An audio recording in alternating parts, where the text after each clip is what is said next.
what is discovery? There's three types, and that's what I'm going to go over with today. The first type is interrogatories. These are meant to be very broad and open-ended questions. One that I use in just about every family case that I have is identify and describe each and every positive and negative parenting trait that is exhibited by both you and by the other side.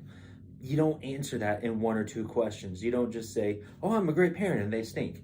It causes you to really sit down and kind of reflect, like, okay, how am I a good parent? Well, this is how I do on disciplining, or maybe sometimes I let them stay up a little bit later than I should. It really is supposed to be thought-provoking, and a response to that has to be, by its very nature, very informative. A one or two word answer just doesn't cut it.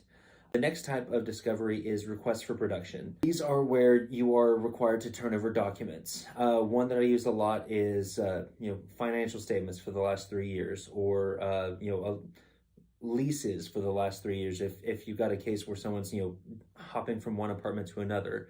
The last one is requests for admission. These are basically the opposite of interrogatories. Interrogatories are meant to be very broad and open-ended.